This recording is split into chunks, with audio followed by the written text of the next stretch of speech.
a great pleasure to introduce Dr. Tristra Newyear, who earned her Ph.D. in Central Eurasian Studies from Indiana University. She conducted extensive field research in Siberian and Mongolian communities, besides teaching and publishing in her field. Newyear has 20 years experience in music PR industry. She is a creative artist devoted to the history of New Harmony and community creativity. Currently, she is the Chief Strategic Officer at Rock, Paper, Scissors, Bloomington-based PR marketing agency with an international reputation for excellence in music and entertainment technology PR. Newyear is also an artist who published several novels, most recently Starfall, Duped Visionary by NUVO Indianapolis, based on New Harmony's history. She also wrote and produced a podcast on early 19th century firebrand, Frances Wright, and has been interviewed on NPR stations. And she regularly co-creates artist events in her hometown of Bloomington as part of arts collective WVXU Cincinnati. Let's welcome Dr. Newyear. For that very that excellent, very thorough introduction. You can call me Tristra. Actually, a lot of people call me T. And for those of you out there who are students, I'm really delighted to get to talk to you today. For those of you out there who are scholars, my humblest apologies. I am not a scholar of American history. I spent most of my academic life researching early 20th century change and artistic expression among an indigenous group in Siberia called Buryats, who are Mongolian-speaking group. If you want to know anything about Genghis Khan, I'm here for you after this lecture. Unfortunately, Genghis Khan is not radical in early Indiana. We won't be talking about him any longer. So why am I here? As Sylvia's introduction probably indicated, I have a wide-ranging professional and personal creative life. I am basically the poster child for the liberal arts. My liberal arts education allowed me to engage with a lot of different practices, disciplines, and scholarly methods, some of which are pretty traditional and positivist, and some of which are more wackadoodle and fun. So in fact, I am like the perfect candidate to get obsessed with. So I know probably everyone here has been there, because I know USI takes the students there every year. You're so lucky. But I got into New Harmony about 10 years ago, actually maybe a little bit more. And one of the gateway drugs was actually Frances Wright. So we'll talk a little bit about her today and about what I think she means in this day and age. But who here remembers where the Working Men's Institute is, right? You go around the side, there's this like little plaque that's like, here's community house number 1, and the Owen brothers lived here, and this other stuff happened here. Oh yeah, there's this Frances Wright here. You know, like that is all you see mostly in New Harmony. That's like, please correct me if I'm wrong, especially because there's some folks here who are from historic New Harmony. But that is the main sort of point of contact you'll get with Frances Wright, and by sort of default, radical women in early Indiana. So I saw that thing, I got on my phone, I was like, who's this person? Never heard of this person. And I pull up her Wikipedia page, I'm like, holy cow, this is an amazing human being. Why have I never heard of her? And I have to say, over and over again, over the ensuing years, making this podcast, writing novels, talking about Frances Wright, everyone is always like, how come I've never heard of her? And that's part of the reason why I'm here lecturing at you today, is to talk a little bit about why we've never heard of her and why we should think more about her and some of her sisters who hail also from the New Harmony community. So I'm gonna hit the next slide here. Oh, no, there we go. Okay, so I'm here mostly because I put together this podcast. It's an 8-episode limited edition kind of podcast that interviews a lot of amazing scholars, including Dr. Rode and many other people from the sort of early American intentional community, history, literary criticism world. So if you're into podcasts and you like hearing about nerdy, fun American history stuff, I encourage you to listen. But this is what it's called. Okay, but why radical? That's first, yeah, hit me. Oh, no, there we go. Why radical? All that work for just us, right? So I want to bring up this word radical. In this day and age, it can feel maybe a little provocative, right? We often use the word radical to discredit people. That's not always how it's been used. In fact, when I was growing up, when I was in college, radical was simply considered sort of a position on a spectrum, right? So why am I talking about women, particular women, we'll get to, in early Indiana as radicals? So the people who fall into this category for me are women who departed significantly from the gendered norm. And a lot of these gendered norms are things we have in mind now and can probably point out pretty easily. So these were women who acted not just in private, because there were a lot of freaky ladies throughout history who did all sorts of crazy stuff behind closed doors, but these were women who came out and did it in public in a very insistently and deliberately public. These were women who walked right up to and sometimes crossed pretty distinctly the line of norms defined by contemporary ideas of gender and sex. So what a woman should be, what a woman should do, and most importantly, what a woman should do in public, which was very specific then, and I think we still have some echoes of it now. Yet, there's another meaning to the word radical, and this is something I really think is important. What is the root of radical? Etymologically, it's radix, right? It is root. So women like Frances Wright and some of the other gals we'll talk about from New Harmony were actually getting at the root of what it means to be American. They were calling out America's seeming contradictions between everybody gets to be free, everyone pursues happiness, and yeah, except for the women have to kind of do this sort of thing, and then there's the slavery stuff, and right? So they were actually going to the root of what America is and the American project. And Frances Wright in particular was very, very explicit about doing this. If we are going to say this is a laboratory for freedom and a republic, why doesn't everyone have the same rights? So, and she was not alone in asking this question. Okay, so, and next slide. All right, so early Indiana, what are we talking about? I'm talking about roughly the years like 1810 to up to the Civil War, very, very vaguely. But most of the gals we're talking about were most active in the 1820s, 30s, and 40s. And of course, you know, we all know where Indiana is, right? We're like, if we're at USI, we probably know where Indiana is. But here's, and I'm sorry about Ohio, like photobombing this map, like this is unfortunate. But one really important thing to remember is, and this is probably obvious to anyone from Evansville, Mount Vernon, the Louisville area, is the Ohio River.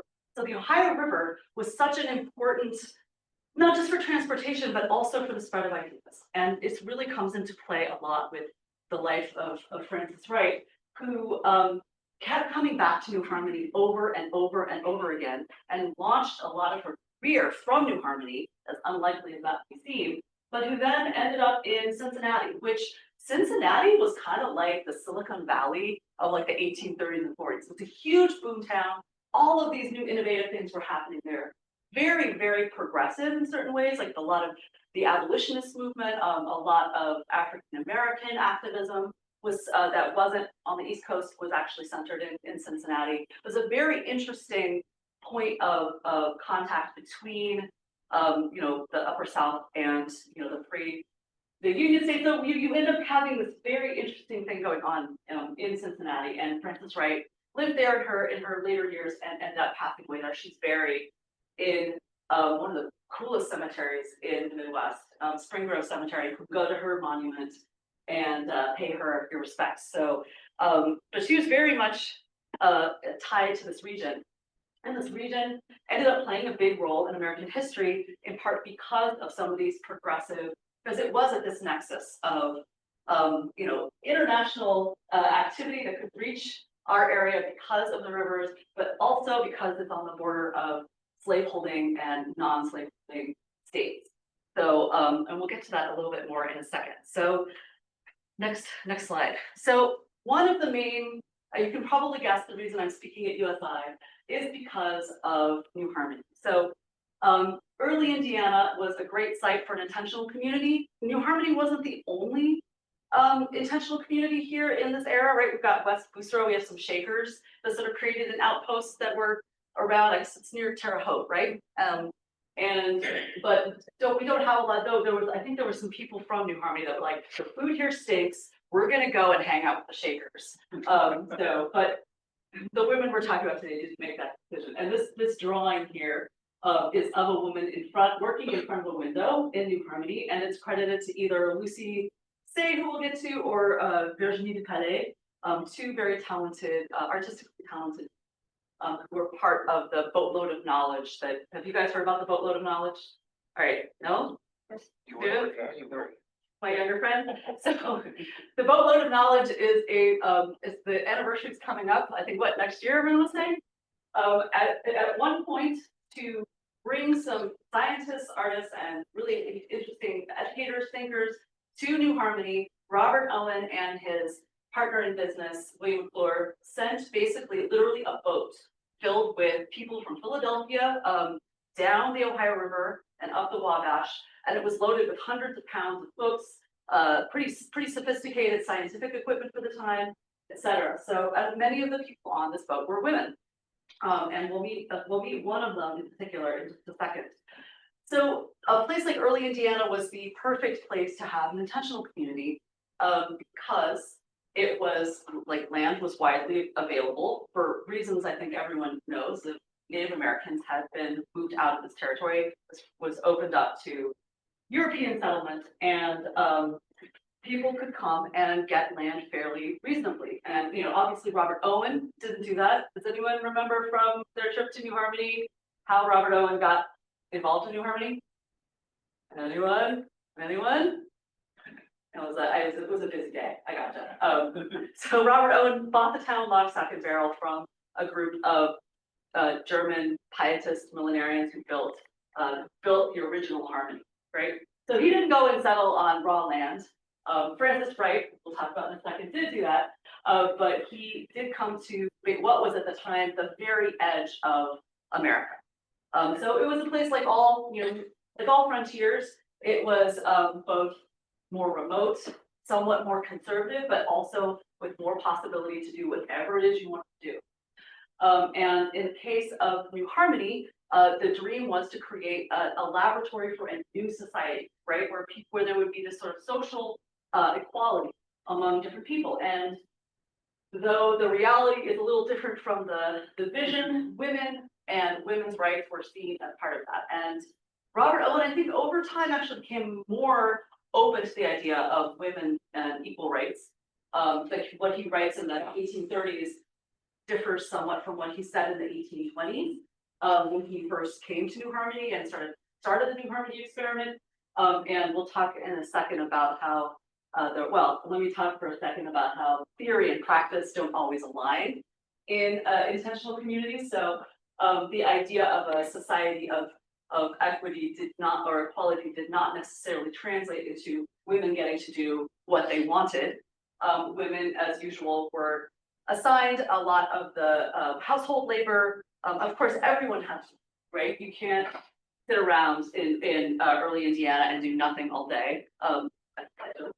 Maybe there were some people who did. The majority of people did not, men and women.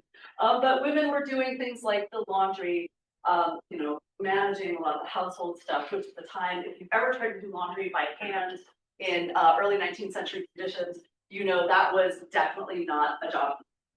And there was a lot of complaints. There were women who came with their husbands or as part of a family to New Harmony and were like, I thought this was going to be real different, and here I am doing the same BS as I was doing back in Pennsylvania.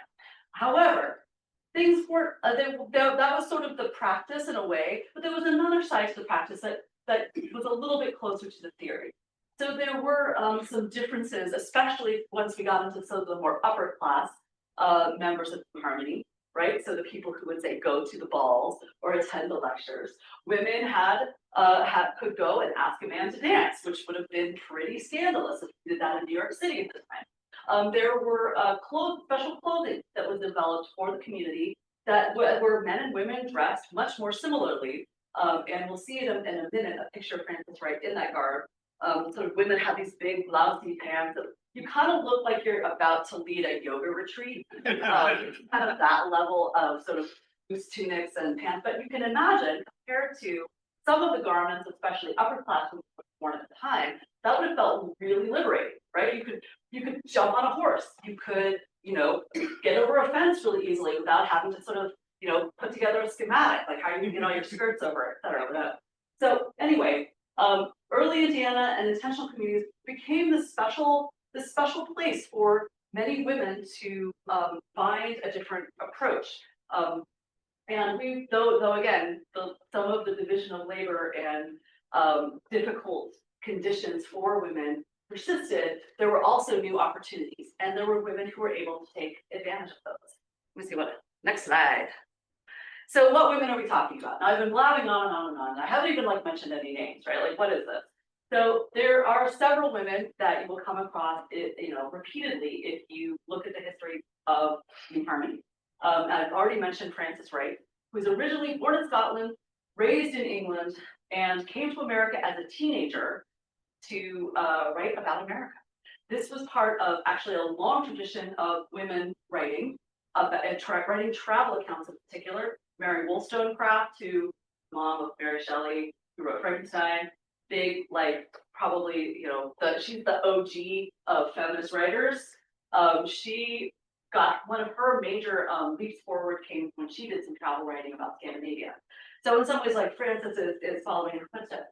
So she wound up hanging around in US, traveling with the Marquis de Lafayette, which Hamilton fans, right? Marquis de Lafayette, cool Frenchman, everyone loves Marquis, and so did Frances. So she followed him around, and eventually, for complicated reasons, wound up in Harmony, and it blew her mind. And she wound up sort of coming back, living and staying there. There were many other women too. Some, again, back to the boatload of knowledge. You have an educator by the name of Marie Ferdinand, who was originally from France. Oh, we got a Marie fan here, and she was a true. If you look at her letters, she was a real badass, right? She ran a really tight ship, but she was also considered pretty. I think she seemed like a pretty cool gal, and was basically ran the school at Harmony, with all that entailed, and ran the business affairs for William McClure on site, because he was roaming around looking at rocks, doing all sorts of crazy stuff.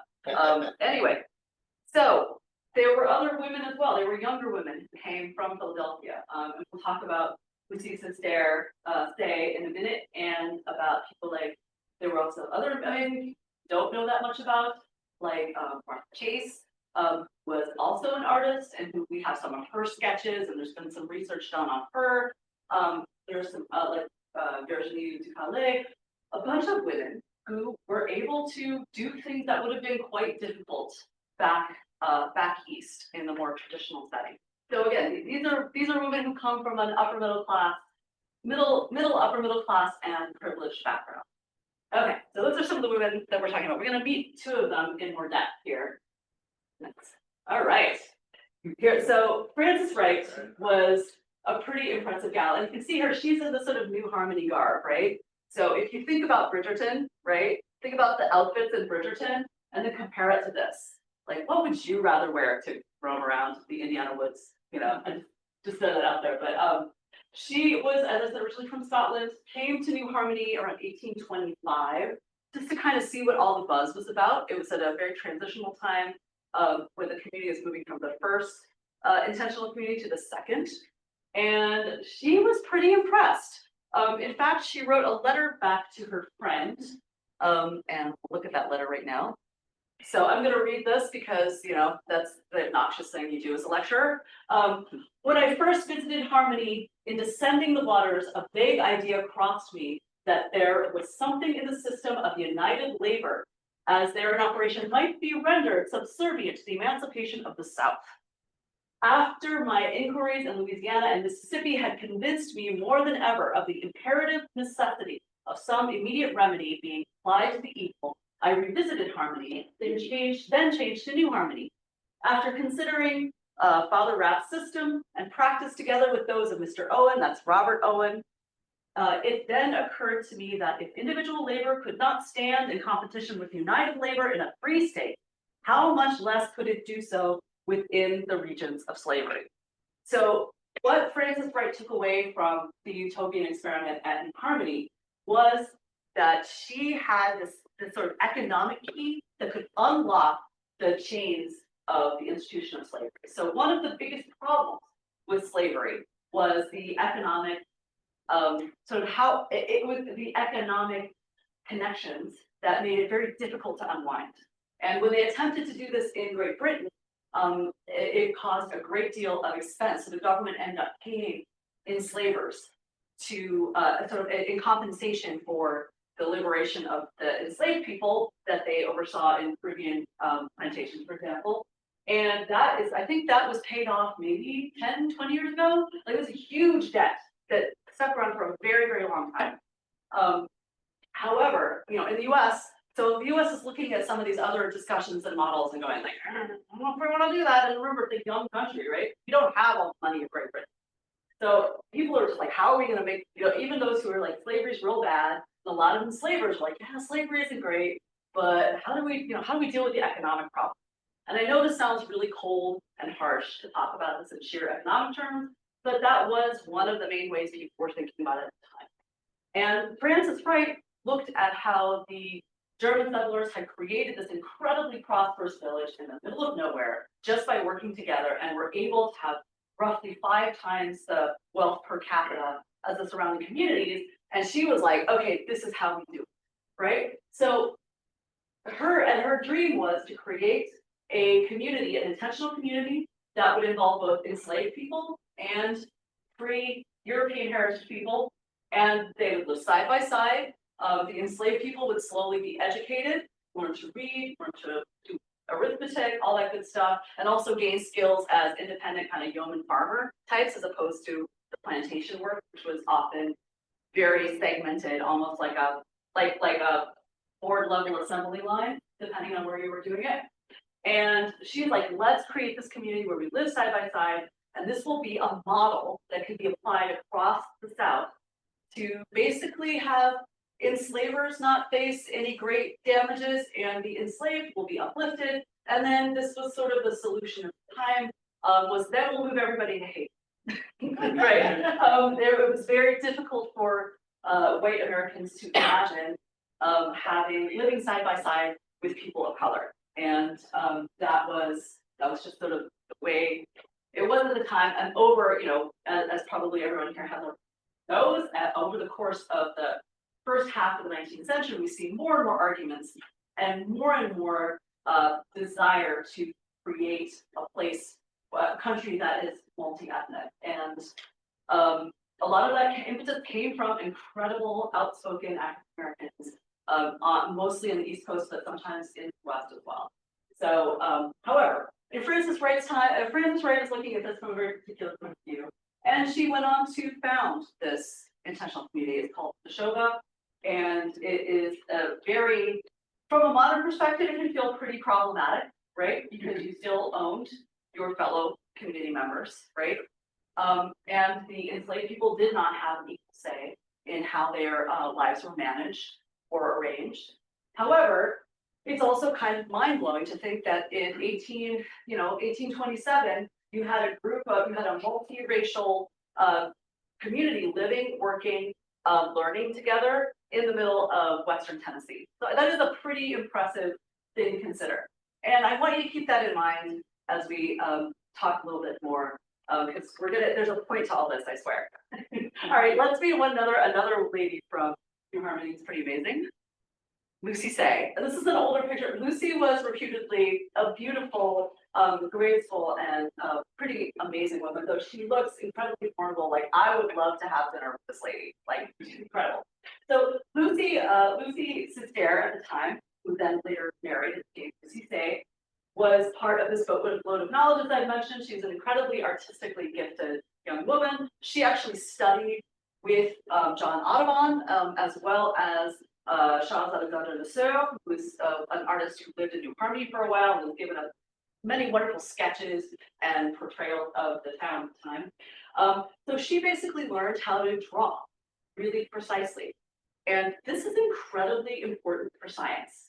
It's very easy for us now to forget how important just someone with artistic precision, creating images of new specimens was to the scientific project, right? Unless you could get your hands on a collection of specimens, you had no way of knowing what a particular muscle in an American river looks like, or what a particular bird in Virginia looked like, especially if you're a continent away.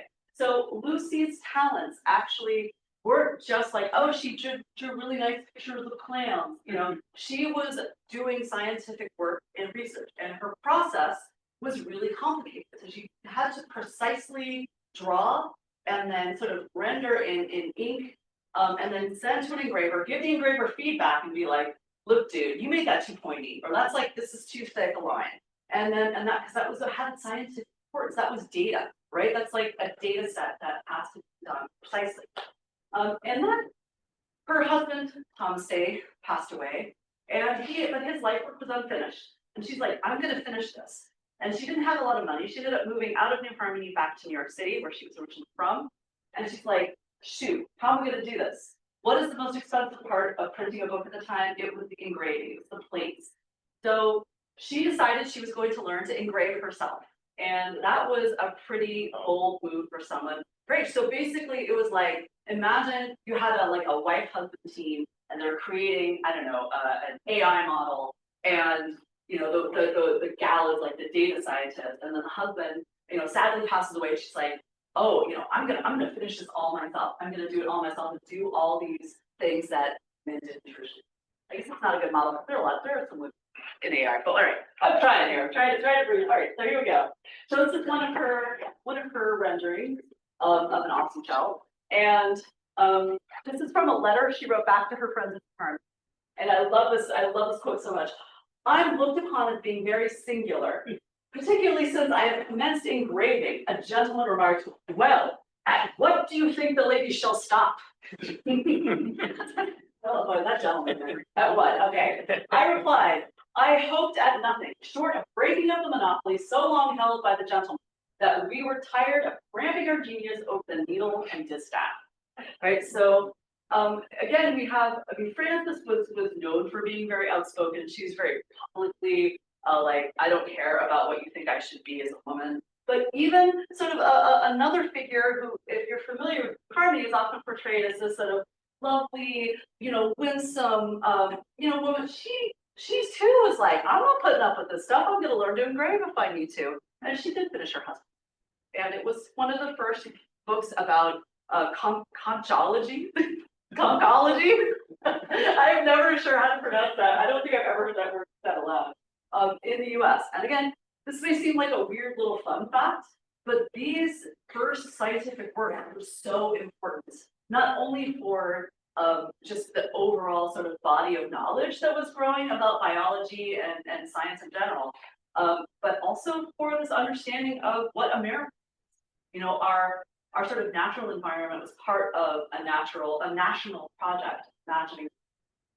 Anyway, so that's Fanny and Lucy. And next slide. So the one little interesting thing, so often when we talk about women like Frances Wright or Lucy Say, we often think of them as these sort of amazing little individual stories, right? It's like cool ladies who happen to, despite all the stuff that they were up against, managed to do it. But if you go to any museum, if you go to say like Harriet Beecher Stowe's house, any place, you will see like, despite the conditions, this woman was educated. And there's so many women who do these things despite, you gotta start to wonder, like, when do we stop putting it quite that way? Like, maybe this is what a lot of women did. And the Owenite movement really points to that. So Robert Owen, you know, was not only instrumental in founding Harmony, he was trying to found communities all over the UK, and there's probably some offshoots in Europe too. And there were a bunch of them in the US as well, like Yellow Springs, Ohio. There was one near my hometown of Bloomington. There was a big movement, and there were a lot of women involved. And these were not women who were just along for the ride. They didn't just like make soup while the men argued about politics. These were women who were public speakers, just like Frances Wright. So Frances Wright is often presented as like the first woman to speak, give a secular lecture in front of a mixed audience, so men and women. But that actually may or may not be true. There were a lot of women at exactly the same time doing something very similar. One of whom was an amazing African American named Mariah Stewart. If you listen to our podcast, you can learn more about her, hear some of her statements. But she, from the very beginning, was making the argument that the freedom of African Americans and the freedom of women go hand in hand, and you can't have one without the other. Anyway, there were other amazing women. There was a woman named Ernestine Rose, who was born in the early 19th century in Poland, the daughter of a rabbi who was taken up with, got really into Owen's philosophies and became a lecturer here in the U.S. Was very outspoken in favor of feminism and also in favor of abolitionism. And there's some interesting things that happened right before the Civil War among the sort of women's rights movement, where you kind of have this fork in the road where people like Ernestine Rose and Frances Wright, who also advocated for the rights of African Americans, were kind of sidelined by what became a more mainstream feminist movement that was trying to welcome in the women in the South who had a lot of problems with saying, like, yeah, and also what about, like, let's get rid of the slavery thing. So there's a whole interesting historical thing we can go into there, but some of the radical women here in early Indiana were very much bolstered by what was an international movement. And then again, I bring this up because when we talk about Indiana history, sometimes we talk about it in a way that makes it sound like it's just a crazy little thing that happened here, right? Like a mushroom popping up in the woods.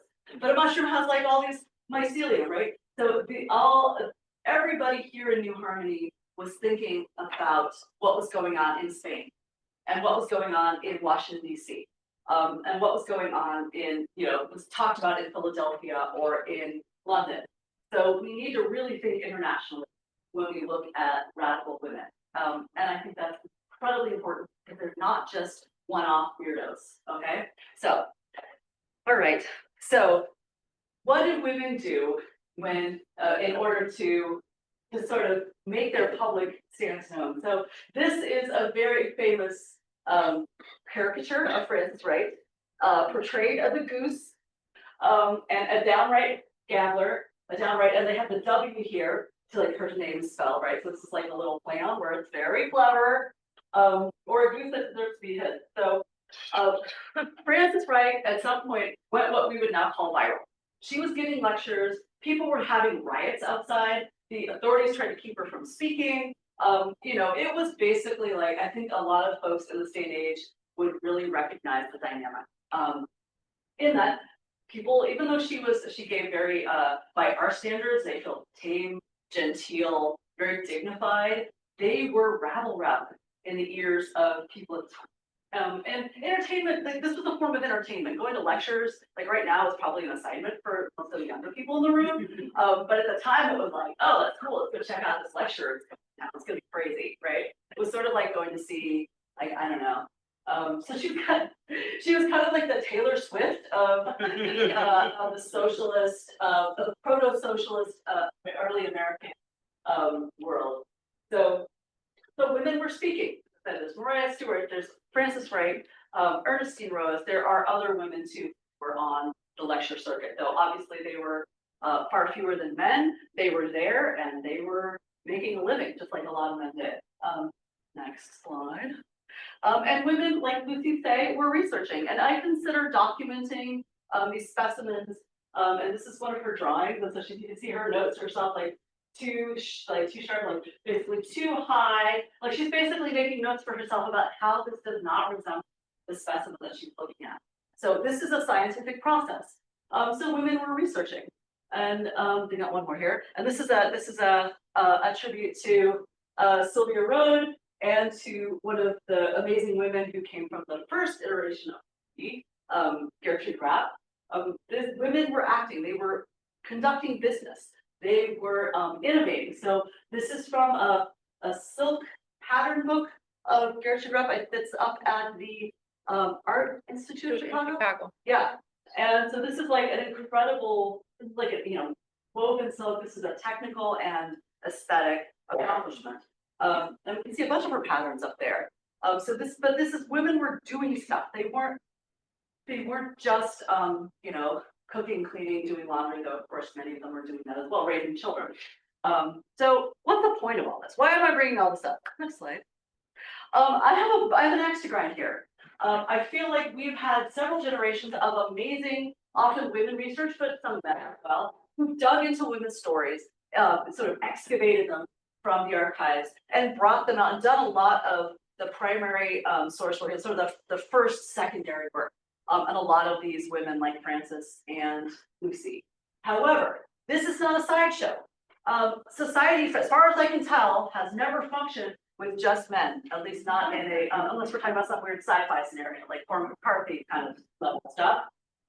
So I think it's time in this day and age to get rid of women's history as a sideshow, as a sidebar, and to make sure that Frances and Lucy Say have their role in just good old American history. You cannot tell the story of this country without telling the story of Frances Wright. Just like you won't be able to tell the story of this country without the story of all these young women here today, right? And young men. There's just no one's being excluded here. But what we're doing is learning how to tell history in a way that is actually accurate, right? Frances Wright was a huge deal in her day.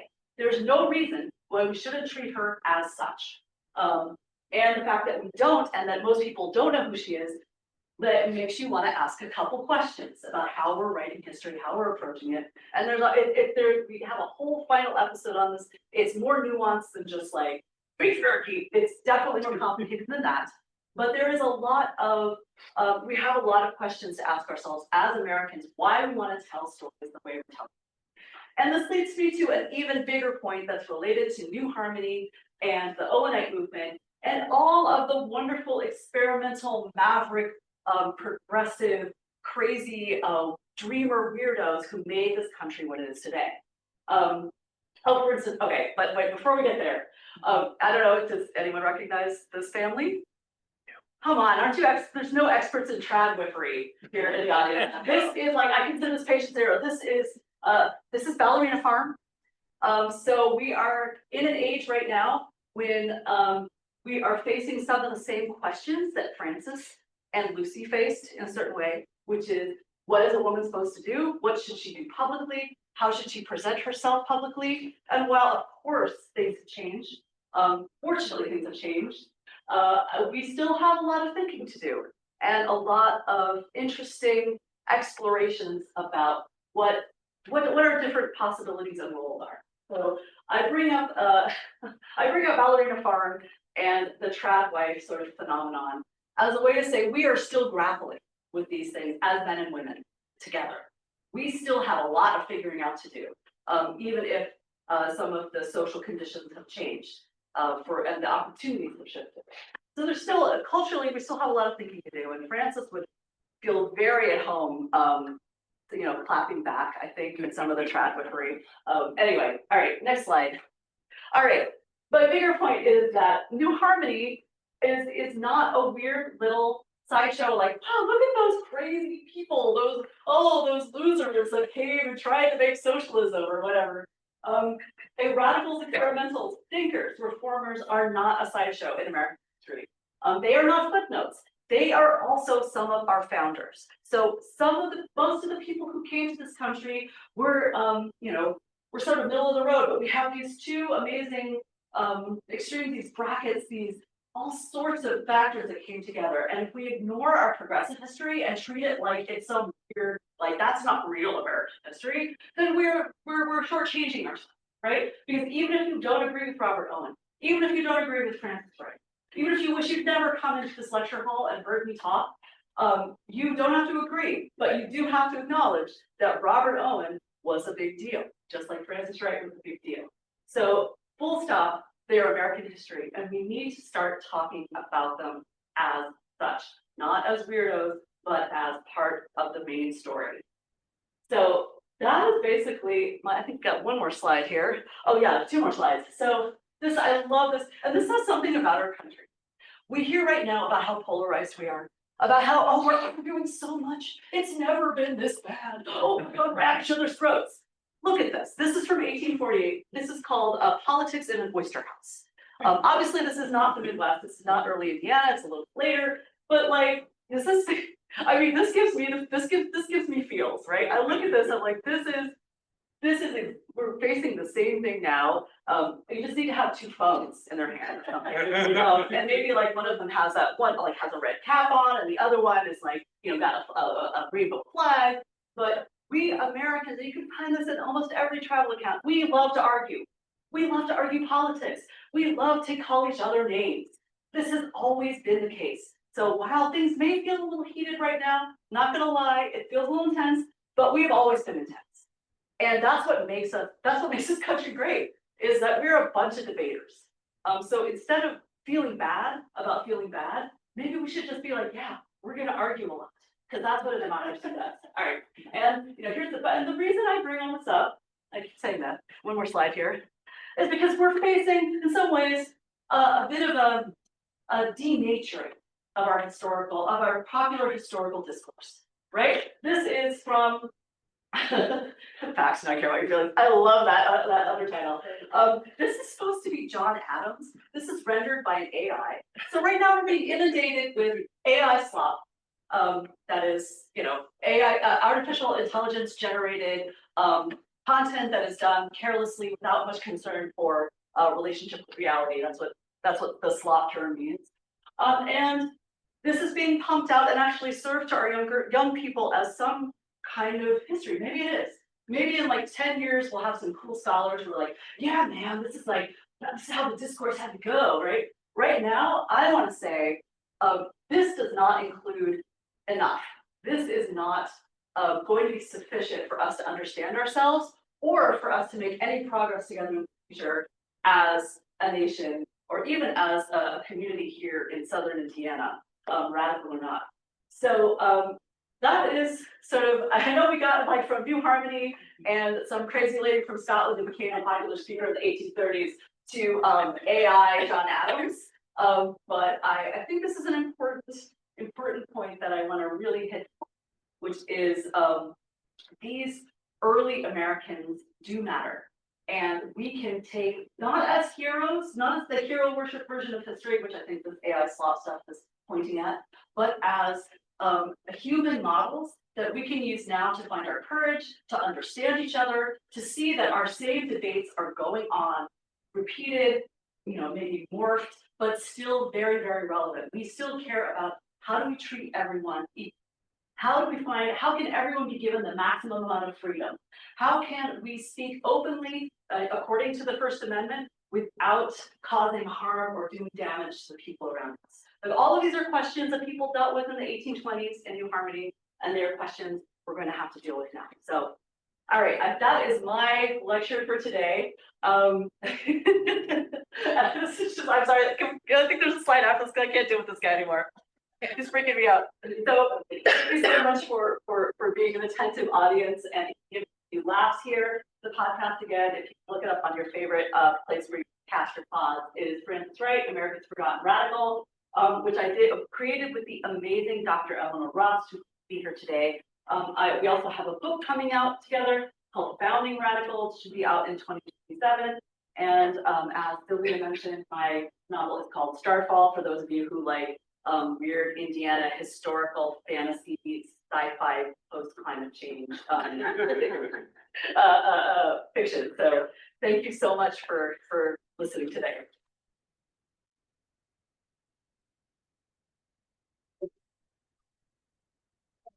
Thank you very much. Yeah. Yeah. So not to be a agreement, but you did mention that she was within company of Lafayette. Yes. And that creates quite the thinking of American Revolution, connection back to the revolution. A lot of what we think about early republic, about the nation's founding, and we are. Did she leave any writings and her thoughts on this momentous event and yeah, being American? Yes, absolutely. And it's hard to get to all of this in one lecture. So thank you for bringing that up. So she in her autobiography, she wrote an autobiography in the third person, which was kind of what you did in the 19th century sometimes, I guess. But she talks about how she stumbled across an Italian account of the American Revolution in her Scottish uncle's library. So she's sitting in Scotland, reading some Italian guy's view of the American Revolution. She was just blown away. She's like, who are these people? I have to go check this out. And so she was, I think, 19 with her sister, unaccompanied by any Jews, which at the time was like, whoa. And so she went to America and toured around. And so her first writings are a very positive account of the early American Republic, which was rare for the time for British travelers. Most of them, if you want to read some shade about America, like get into the travel accounts, especially Frances Trollope, who was a friend of Frances Wright. If you want to read the most lurid, crazy, I'm sorry, I'm gonna say bitchy account of America, please. It's so much fun to read, but it's like very much like, I don't think Americans all like 7 foot tall Kentucky guys and people be eaten by alligators. Anyway, Frances Wright did have a very close friendship with the Marquis Lafayette. She kind of, because of this book she wrote as a late teen, early 20 gal, she gained kind of a literary reputation, and she was introduced to Lafayette by the philosopher Jeremy Bentham, sort of the utilitarian philosopher. And she fangirled on Lafayette so hard, and he really like captivated by her. So they became really close friends. And because men and women at the time who weren't married or related had to be going on in the minds of society, she had to really play cards very carefully. So she asked at some point Marquis de Lafayette if he would either adopt her or marry her. And he's like, no. However, you can still come with me to America on my tour. So she and her sister would come a day or two after the Marquis would arrive in each of his places. However, even that arrangement wouldn't work well in the South. Which is why she had a little side trip to New Harmony, which really, really changed her life when she met Frederick Rapp and then William Owen and some of the other folks there. And George Flower became really instrumental for her life from nearby Illinois. Anyway, but yeah, did I come close to answer your question? Thank you. Oh, thanks for bringing that up. Yeah. So a couple questions. One, just for talking about. So was her family financially affluent? How did she support herself, particularly after she went back to Cincinnati? She was an orphan, so she ended up inheriting from her father was a fairly radical but fairly successful sort of businessman. And when she lost both of her parents, but when she got into her majority, she inherited a bunch of money. So her whole life, she was basically independently wealthy, which is why she could do things like start an intentional community in the middle of Tennessee. And she financed it using her own wealth. So she was independently well, not as crazy wealthy as maybe some of the other like Owen's kids or William Fleur, but she was definitely comfortable. And interestingly, you'll see in a lot of her letters discussions of how she managed money, which was really hard back then. She's like, you got an agent and you got all these.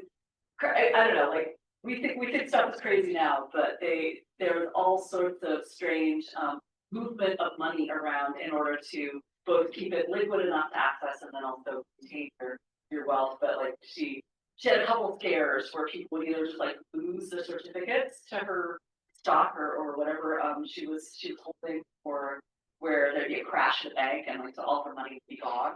So you can find those things in letters as well. She's trying to manage a pretty complicated financial situation. So, yeah. And the other thing is, no offense, but the Marquis wasn't all that popular when he comes through. Maybe it's too. I wondered if that would have flavored some of her experience. That's a good question. I mean, in some places, I might be biased because I just was part of like in Cincinnati, they had a big reenact of his trip there, and so of course, but everyone was like, oh, like, yeah. So I haven't done a ton of research to that. I know in New York there was like a big ball. There were always there were a lot of big events. I mean, a lot of newspapers at the time didn't like the idea of the states cozying back up to France. Oh, that's a good point. Okay, cool. Yeah, no, she never mentions that in her writing, and neither does her sister Camilla. Well, yeah, they probably would want to know because he was so precious to them. Like he was like they worshipped him, and I don't think I mean, it's even more than worship. They were just really close, right? And so I don't think, and you don't see it in any of their writings, but we were missing a bunch of Frances' papers were lost in the 20th century. So we're missing huge hunks of, there may have been a journal in there. I'm sure she kept a journal. And she was like, dang it, nobody likes Gilbert, I don't know. But that's a really interesting question.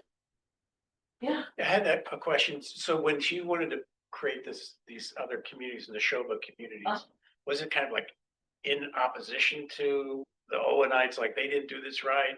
Or was it inspired by, or was it like it's completely dependent on?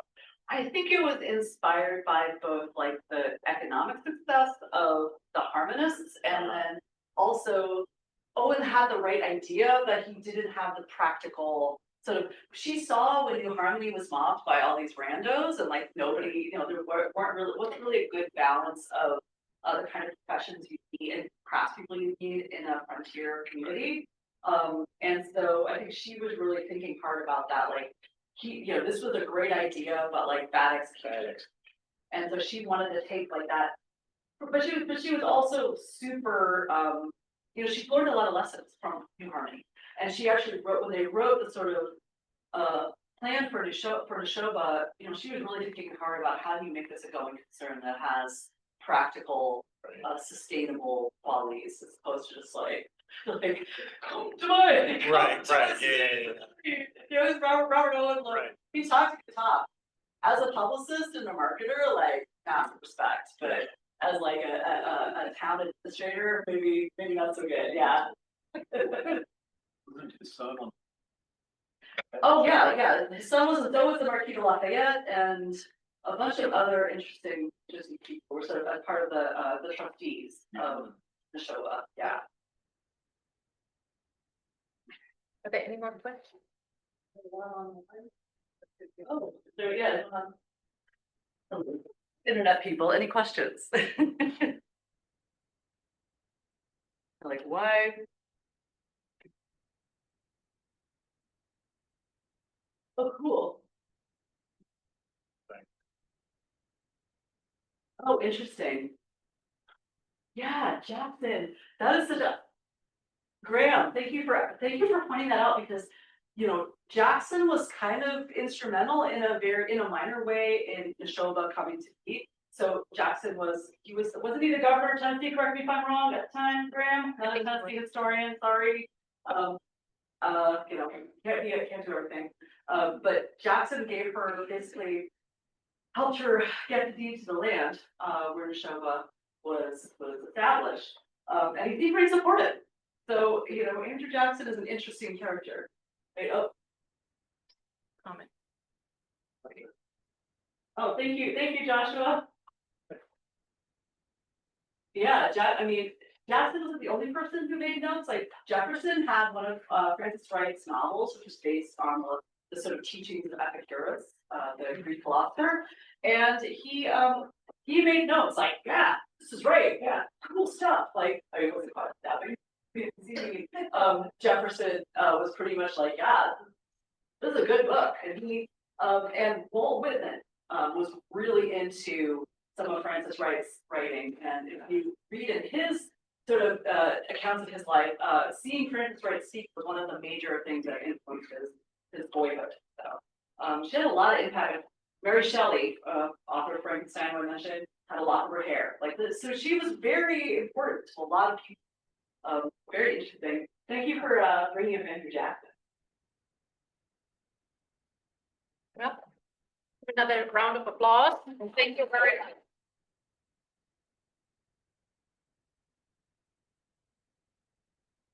Before we get started, Dr. Buck is offering to spring a course in the context of the communal studies, and it's entitled Innovative Communities, Past, Present, and Future.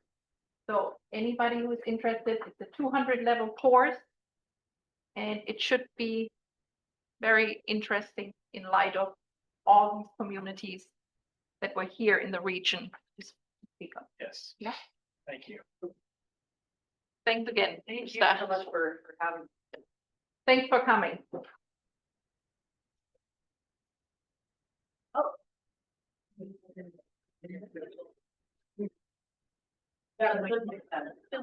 Did she like she got really involved in something that made her like What we can have access to. Thank you, Greg. Yeah, so, and What is good? yeah, and if anything, you find that I don't think it's following from. Possibly.